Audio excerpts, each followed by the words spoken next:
내일이 어린이날이고, 그래서 오늘 우리나라의 모든 교회들은 어린이 주일로 이렇게 지키고 있습니다. 어린이날 또는 어린이 주일이야말로 이 5월의 계절과 가장 잘 어울리는 그런 절기라고 생각이 됩니다.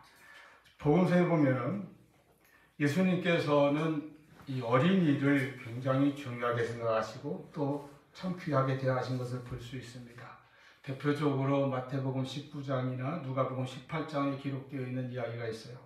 사람들이 예수님께 아이들을 아마 자기 자녀겠죠, 데리고 나왔습니다. 만져주실 것을 바라고 나왔다 그랬으니까, 또 마태복음에서는 안수하고 기도해 주실 것을 바라고 데리고 왔다고 했으니까, 요즘식으로 표현한다면 아마 안수기도, 축복기도를 해주실 것을 원해서 데리고 왔다, 이렇게 보면 되겠습니다.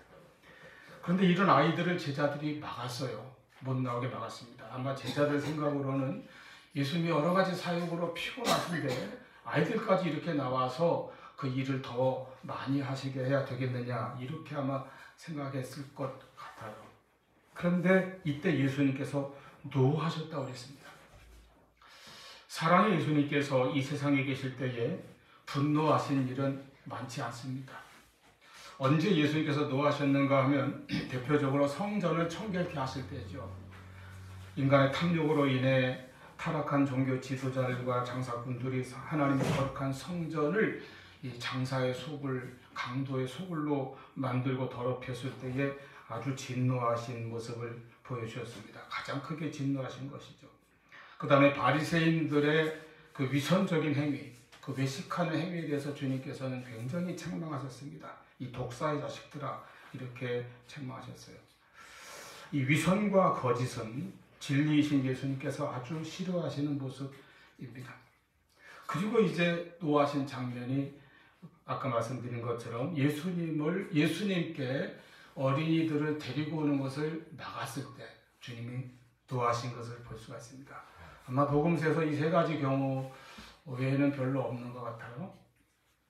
이것을 보면 아이들을 예수님께 오지 못하게 막는다고 하는 행위를 주님께서 얼마나 중요하게 여기셨는가를 짐작할 수가 있습니다. 인간 구원을 위해 이 땅에 오신 예수님께 나오는 것을 막는다는 것은 그가 어린이든 어른이든 그에게 가장 해를 끼치는 행위가 아니겠습니까?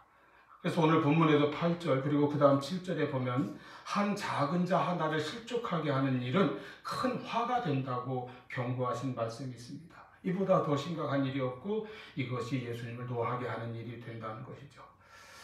어쨌든 예수님의 공생애에서 이제 또 어린이와 관련된 또 다른 중요한 말씀이 바로 오늘의 본문입니다. 이 말씀은 마가복음 9장과 누가복음 9장에도 똑같은 사건이 기록되어 있습니다. 이 이야기의 시작은 제자들 사이에서 일어난 논쟁입니다. 다툼이 있었죠.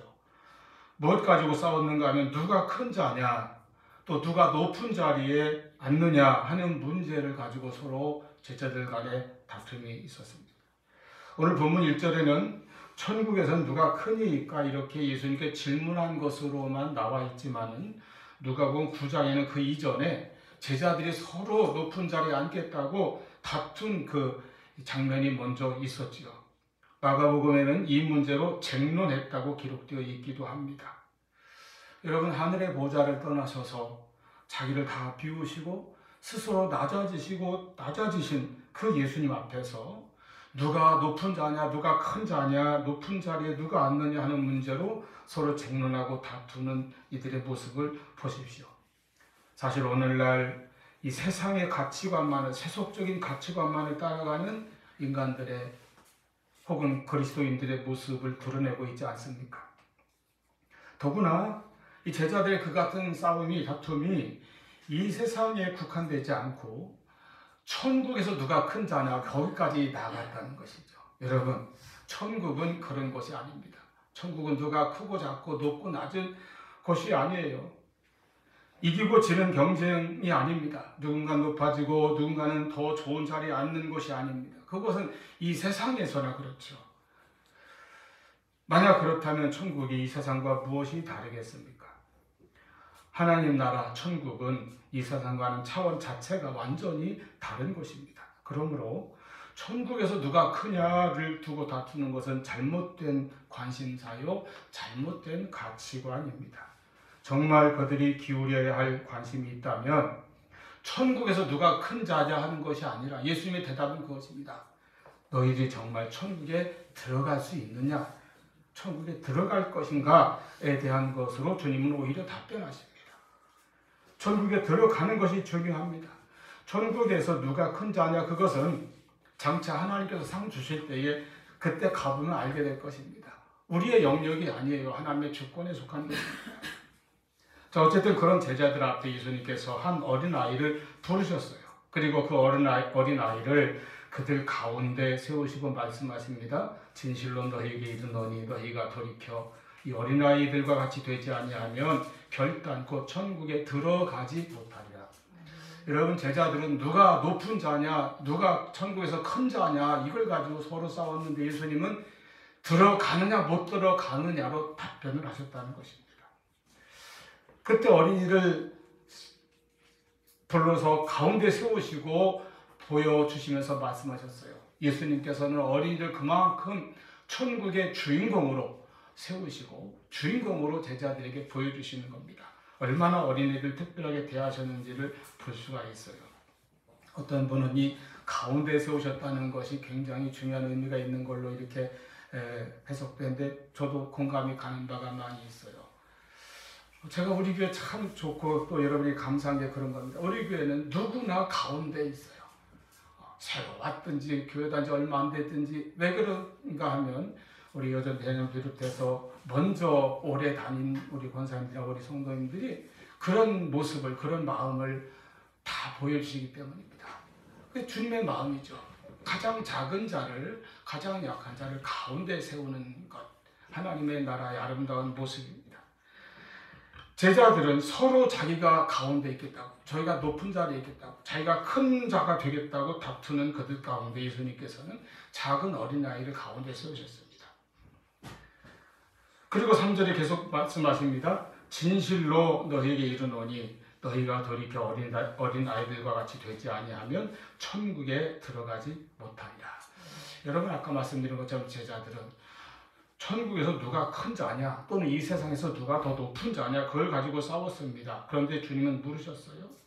그리고 그걸 주님께 물었습니다. 그런데 주님은 그것에 대한 답변하지 아니하시고 누가 천국에 들어갈 수 있느냐에 대해서 말씀하시는 것입니다. 이것이 주님의 가장 중요한 문제였습니다. 우리는 큰 자가 되는 것, 높은 자리에 앉는 것을 중요하게 생각하지만 예수님의 관심사는 너희가 과연 천국에 들어가는 자, 가는 자가 되느냐, 그것이 중요하고 본질이라는 것입니다. 여러분, 예수님 앞에서 가장 중요한 것은 이것입니다. 예수를 믿으면서 우리가 교회를 다니면서 결국 우리 인생에서 가장 중요한 것은 구원받는 것입니다. 천국에 들어가는 것이죠. 여러분, 혹시 그 믿음이 있습니까? 그런 믿음이 바로 어린아이와 같은 믿음입니다. 이 문제보다 중요한 게 없어요. 이 세상에서 어떻게 살았든, 무엇을 소유하고 얼마나 많이 가졌든, 무엇을 이루었든, 만약에 구원받지 못하고 그 생애가 끝나버린다면 얼마나 불쌍하고 허망한 일입니까? 한 대학교 교수가 나룻배를 타고 큰 강을 건너가게 되었습니다. 뱃사공이 노를 젓는 그런 배예요. 배에는 단 둘만 있습니다. 그러니까 교수가 무료하니까 뱃사공에게 물었습니다. 여보게, 자네 혹 철학에 대해서 아는가? 뱃사공이 모릅니다. 전혀 몰라. 뱃사람이 그걸 어떻게 알겠습니까? 교수가 말한다. 자네는 인생의 4분의 1을 잃어버렸군. 그러면 혹 예술을 아는가? 예술도 모르는데요. 그러면 또 4분의 1을 잃어버렸군. 합해서 자네는 인생의 반을 헛살은 거야. 그럼 역사는 아는가? 역사. 사람이 역사의식이 있어야지. 저야 배나 잘 좋으면 되지 역사 같은 걸 어떻게 압니까? 그래, 그럼 자네는 결국 인생의 4분의 3을 잃어버린 거야. 하고 혀를 쳤습니다. 그때 갑자기 강 한복판에서 거센 돌풍이 불어오고 물결이 높이 일어나 그 배가 뒤집어졌습니다. 배는 물결에 산산조각이 나서 떠내려가 버리고 둘 다 물속에 빠져서 허우적거립니다. 사공이 허우적거리는 교수에게 물었습니다. 교수님, 헤엄칠 줄 아십니까? 나 수영 못하는데. 그럼 교수님은 인생의 전부를 잃어버린 거군요. 이렇게 말했다는 겁니다. 여러분, 물에 빠져서 죽느냐 사느냐 할 때에 철학이, 예술이나 역사가 그를 구해주지 못하는데 그런 것을 자랑해서 무슨 유익이 있고 소용이 있겠냐는 것이죠. 인생이 끝나고 구원 받느냐 못 받느냐 할 때가 우리에게 옵니다. 사람이 한 번 죽는 것은 정해진 것이고 그 후에는 반드시 심판이 있다고 말씀합니다. 그때 무엇이 중요하고 무엇을 여러 번 내세우고 자랑할 수 있습니까? 이 세상에서는 누가 잘나고 누가 더 많이 배우고 누가 더 많이 가지고 높고 성공했는지 이것이 중요해요. 이것 때문에 서로 다투고 또 자랑하고 경쟁합니다. 그런데 이런 것들이 무색해지고 아무 소용이 의미가 없어지는 순간이 옵니다. 살고 죽는 문제가 닥쳐올 때입니다. 언젠가 이 세상에서의 삶이 끝나고 내 인생이 끝나고 하나님의 심판대 앞에 설 때입니다. 세상의 지식, 재산, 권력, 명예, 인기, 성공 이런 것들이 별 소용도 없고 쓸모도 없어지는 순간이죠. 그때에도 누가 큰 자냐, 누가 높은 자리에 앉는지를 가지고 다투고 쟁론하겠습니까? 그때는 그런 것이 아무 소용없고 어리석은 것이 되고 맙니다. 정말 중요한 것은 천국에 들어가느냐, 구원을 받느냐 하는 것이 예수님의 관심사였습니다. 이 세상에서의 일생이 끝날 때 영생을 가졌느냐 하는 것입니다. 그때 여러분, 우리가 하나님 앞에 설 수 있는 그런 준비가, 그런 믿음이 우리에게 항상 있기를 바랍니다. 아멘. 이제 3절 예수님 말씀을 다시 보겠습니다. 너희가 돌이켜 어린 아이들과 같이 되지 아니하면 결단코 천국에 들어가지 못하리라. 바꿔서 말하면 천국에 들어가는 자, 구원을 얻는 자는 어린 아이 같은 자라야 한다는 것입니다. 실제로 육체적으로 어린 아이가 아니라 어린 아이와 같은 자, 어린아이와 같은 믿음을 가진 자, 이렇게 쉽게 이해하면 되겠습니다. 그리고 이어서 덧붙이시기를 4절에 그러므로 누구든지 이 어린 아이와 같이 자기를 낮추는 사람이 천국에서 큰 자니라. 여러분, 어린아이 같은 자가 천국에 들어가고 어린아이 같이 자기를 낮추는 자가 천국에서 큰 자요 높은 자리에 앉게 될 것이라고 주님께서 말씀하셨습니다. 자, 이제 그러면 우리는 좀 심각한 고민에 빠집니다. 예수님 말씀은 인간에게는 조금 불가능한 것처럼 들리는 것이죠. 왜냐하면 어린이가 자라서 어른이 점차 되어가는 것은 아주 당연한 일입니다. 자연의 이치죠. 그러나 어른이 거꾸로 어린이가 된다는 것은 불가능한 일이에요. 벤자민 버튼 같은 상상력으로는 가능하겠지만 현실에서는 가능치 않습니다. 어떻게 해야 되겠습니까? 어떻게 어린아이가 될까요, 우리가? 니고데모가 그런 비슷한 고민과 질문을 했어요. 어떻게 사람이 늙었는데 다시 태어날 수 있습니까? 엄마 뱃속에 다시 들어가야 됩니까? 그런 것 같은 질문이죠.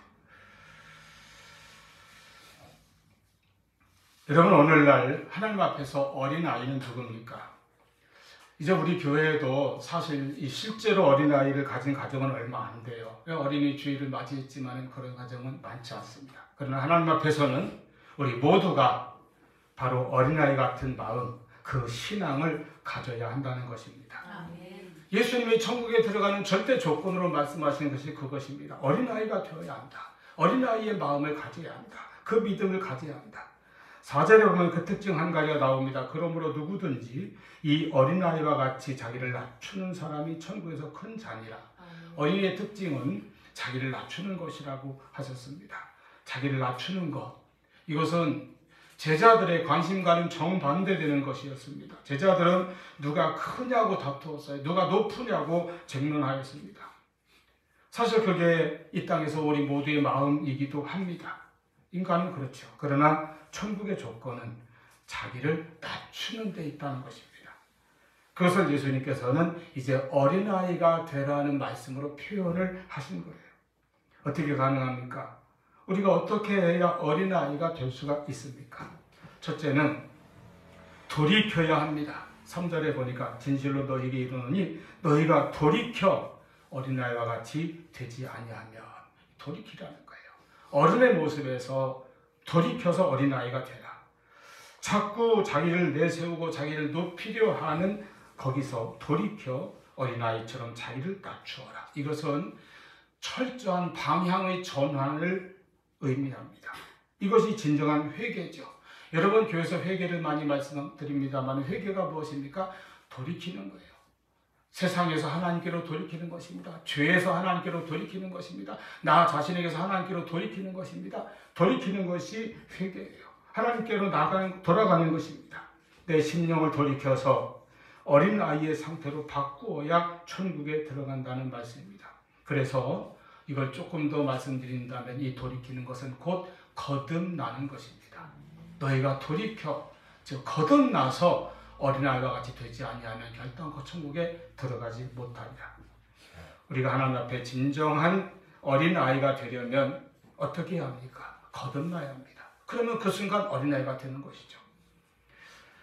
예수님께서 니고데모에게 사람이 거듭나야 천국에 들어간다고 말씀하시니까 니고데모가 그 뜻을 이해하지 못했어요. 어떻게 해야 되는 겁니까?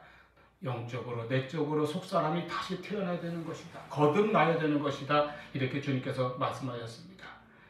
이것은 하나님의 은혜 안에서 내가 새 사람이 되어야 한다는 것입니다. 신앙 안에서 내 과거에 교만하고 죄에 물들었던 옛사람이 죽고 어린아이처럼 갓난하고 순결한 영혼으로 거듭나라는 것입니다. 어거스틴이 통찰했어요.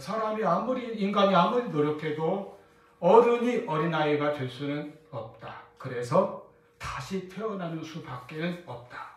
이게 거듭나는 것이죠. 그래서 예수 믿고 거듭나야 합니다. 교회를 오래 다녔어도 반드시 거듭나야 합니다. 교회를 새로 나왔어도 겉만 나오는 것이 아니라 내 속사람이 예수를 믿고 예수님을 나의 구주로 영접함으로 거듭나야 합니다. 예수님 안에서 새 생명을 얻어야 합니다. 새 생명을 소유하여야 합니다. 내 마음에 예수님의 십자가와 부활의 은혜, 그 복음으로 구원받은 그래서 거듭난 새 생명이 내 안에 있어야 합니다. 그때 우리는 영적인 어린아이가 됩니다. 하나님 앞에서 진정한 어린아이와 같은 사람이 됩니다. 이 거듭난 생명, 거듭난 은혜, 거듭난 기쁨이 우리에게 늘 새로워지기를 바랍니다. 그럼 우리가 자주 부르고 듣는 찬송 나 같은 죄인 살리신 그 은혜 놀라워 하나님의 은혜가 얼마나 놀랍고 감사한지를 우리가 다시 한번 깨닫고 실감하게 될 것입니다. 거듭나는 것이 축복이에요. 거듭나는 것이 바로 천국에 들어가는 믿음입니다. 거듭나는 것이 구원받는 믿음입니다. 여러분 구원이 내 인생에서 가장 중요하다고 말씀드렸죠. 그 구원은 내 노력이나 내 행위로 받는 것이 아닙니다. 내 능력으로 받는 것이 아닙니다. 구원은 전적으로 은혜입니다. 그냥 내가 받아들이기만 하면 되는 은혜예요. 많은 사람들이 구원을 이렇게 은혜로 그래서 믿음으로 받으려 하지 아니하고 자기 노력과 자기 행위로 받으려고 하기 때문에 어렵습니다. 그리고 그러면 그럴수록 인간은 더 불안해지죠.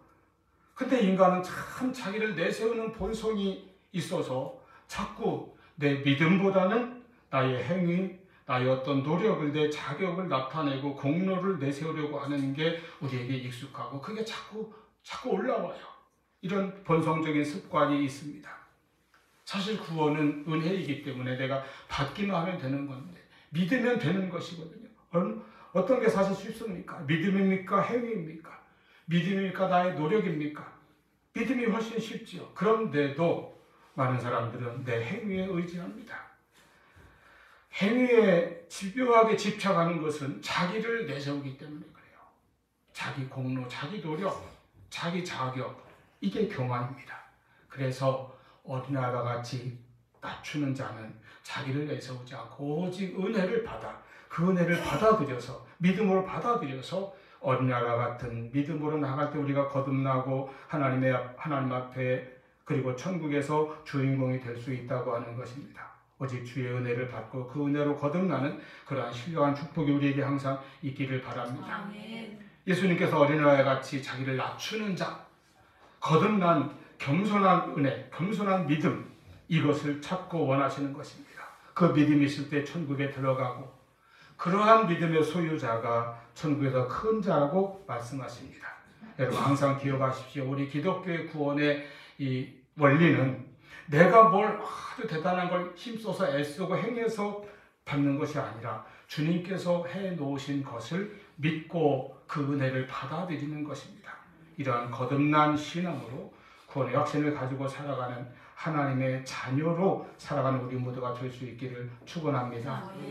두 번째로 어린 아이와 같은 신앙은 하나님을 위해서 살아가는 신앙입니다. 즉 우리가 이제 거듭나면 내 인생의 목적이 하나님이 됩니다. 하나님의 영광이 됩니다. 나를 높이고 나를 드러내고 나를 나타내고 자랑하기 위해서 평생을 사는 것이 아니라 하나님의 자녀로 거룩하신 하나님의 뜻대로 살기를 힘쓰고 하나님의 영광을 위해 충성되게 살아가는 새로운 존재가 되는 것입니다. 삶의 목적과 방향과 태도가 완전히 달라지는 것입니다. 여러분, 서로 자기가 높아지겠다고 다투는 제자들에게 예수님께서는 어린아이와 같이 자기를 낮추는 사람이 천국에서 큰 자라고 말씀하셨습니다. 자기를 낮춘다는 것이 무엇이에요? 자기의 영광을 드러내지 아니하고 하나님의 영광을 위해서 사는 것입니다. 사는 목적이 이렇게 달라지게 된다는 것입니다. 제 인생의 목적이 이제는 하나님을 위해서 사는 것으로 거듭나는 것입니다. 좀 딱딱한 표현이 되겠지만 존재가 거듭났으면 목적도 거듭나게 된다는 것이죠. 내가 무엇을 해도 이것이 하나님께 영광이 되는가? 그것을 생각할 줄 안다면 그는 하나님의 자녀요 천국을 소유한 것이고 곧 천국에서 큰 자입니다. 할렐루야. 아멘. 하나님의 인생이 목적이 되지 못한 사람은 언제나 나를 내세우고 내가 목적이 됩니다. 그래서 내 목적을 위해서 나의 성공, 나의 영광, 나의 자랑, 나의 만족 이것을 위해서 하나님을 수단으로 생각하죠. 하나님을 수단으로 사용하기만 하려고 합니다. 그런데 이렇게 사는 것이 얼마나 피곤한 것인지 모릅니다. 이 무한 경쟁의 세상 속에서 그 누가 이만하면 되었다 하고 만족하며 감사하며 자족하는 마음을 가질 수 있습니까? 현대인이 항상 불만족과 불안에 시달리는 이유가 거기 있을 것입니다. 자기가 절대 목적이기 때문이죠. 그러나 구원받은 천국의 사람은 하나님의 자녀들은 하나님이 곧 신앙의 목적이고 또한 인생의 목적입니다. 그래서 늘 하나님만을 의지합니다. 하나님이 내 인생의 목적이 되고 세상적인 것들은 수단이 되는 것입니다. 나에게 있는 내 모든 것을 하나님께로부터 위임받는 것으로 깨달아서 청지기와 같이 하나님을 위해서, 하나님의 영광을 위해서, 하나님의 일을 위해서 그러한 것들을 사용하며 살아가는 것입니다. 고린도전서 10장 31절 그런즉 너희가 먹든지 마시든지 무엇을 하든지 다 하나님의 영광을 위하여 하라. 이 말씀으로 살아가는 우리 모두가 될 수 있기를 축원합니다. 세 번째입니다. 어린아이와 같은 신앙의 특징은 하나님을 전적으로 의지한다는 것입니다. 어린아이는 의지해요. 부모를 의지합니다. 전적으로 의지해요. 사실 아기 때는 부모 없이는 살아갈 수 없습니다.